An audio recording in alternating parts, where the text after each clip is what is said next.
this is our sleeping soap. So when I put it to bed, what I mean is I cover it and I insulate it with just towels.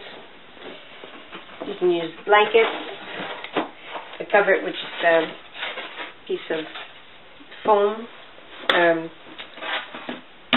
foam board, and there we have it.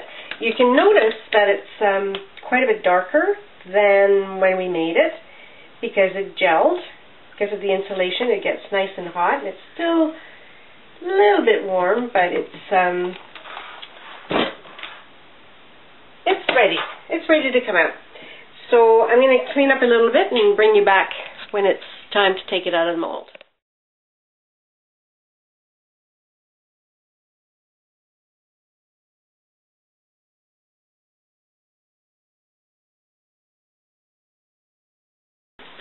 Okay, so there's my log splitter, and it's just a wire, and it's set at a certain height, and it's got a nice little lip underneath, so I can put it on and abut it to the end of the table.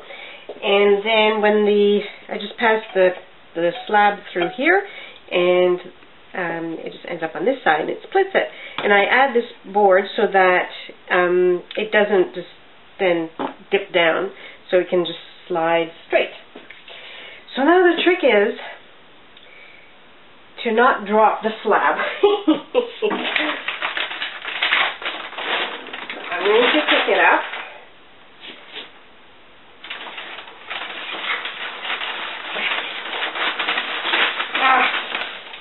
There we go. Here we are. And just slide it through.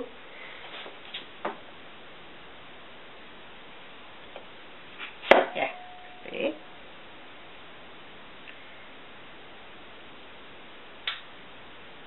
The first one is always tricky because it's heavy. So here's the first log. That's the inside. Still quite dark. It will lighten up a bit. Okay, and I'm just going to spin this.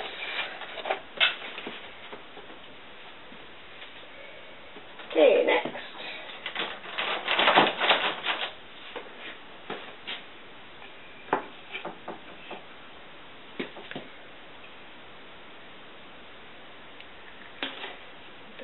There we go.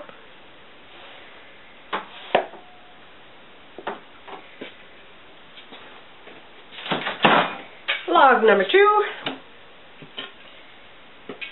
much like log number 1. And then the last one, which is a little bit, I need to clean this. There we go. So I love this log splitter. It's so much easier than trying to cut it by hand. This is what I did in the first few times I made these big slabs, and it was just all crooked and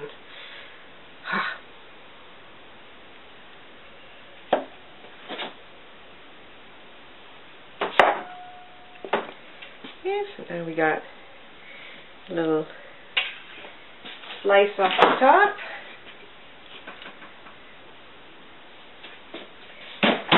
Now, what I do with this is I just cut it in little pieces, and that makes some nice samples.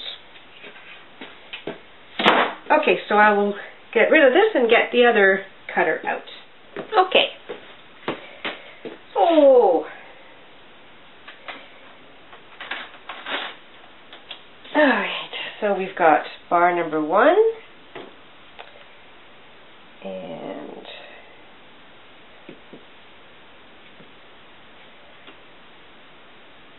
I'm going to take just a very thin slice at the beginning.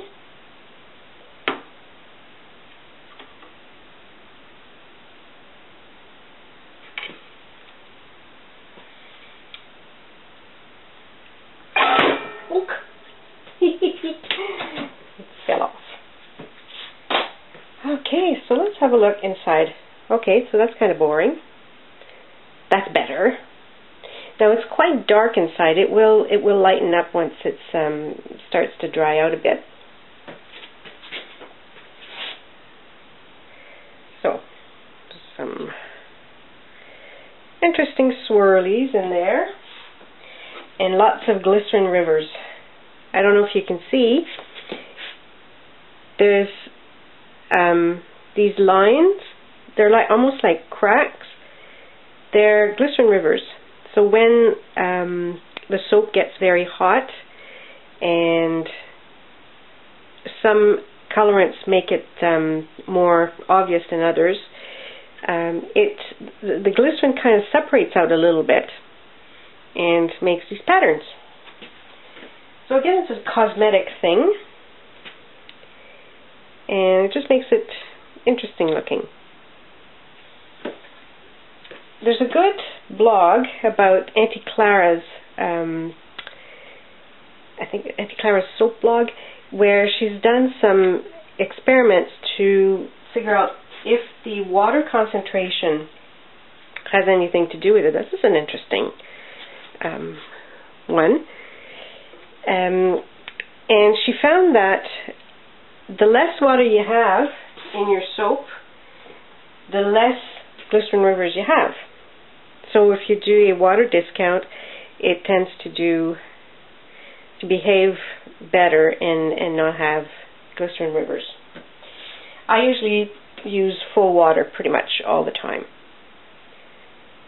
So that's something I could try. But then once you start doing a water discount, your soap can start moving quite rapidly. There's one of those little flecks. What I do is when the soap gets a little bit harder, I sometimes just take a little toothpick and I just kind of remove it.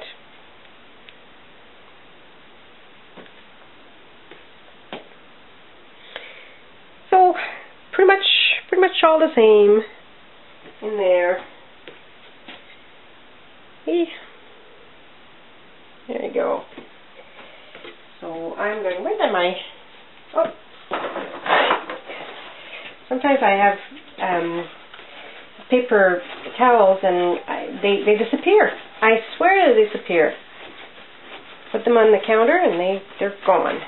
There's an elf, I think, that's running around. So now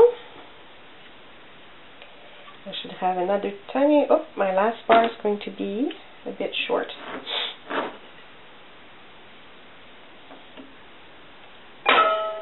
That'll be a for me bar. A little bit short there.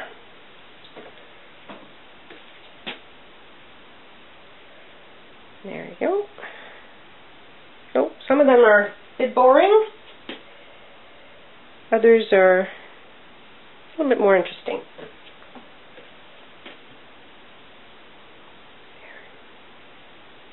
There we go. Okay. So I'm not going to bother cutting the rest of it because it's just kind of a repeat of the same.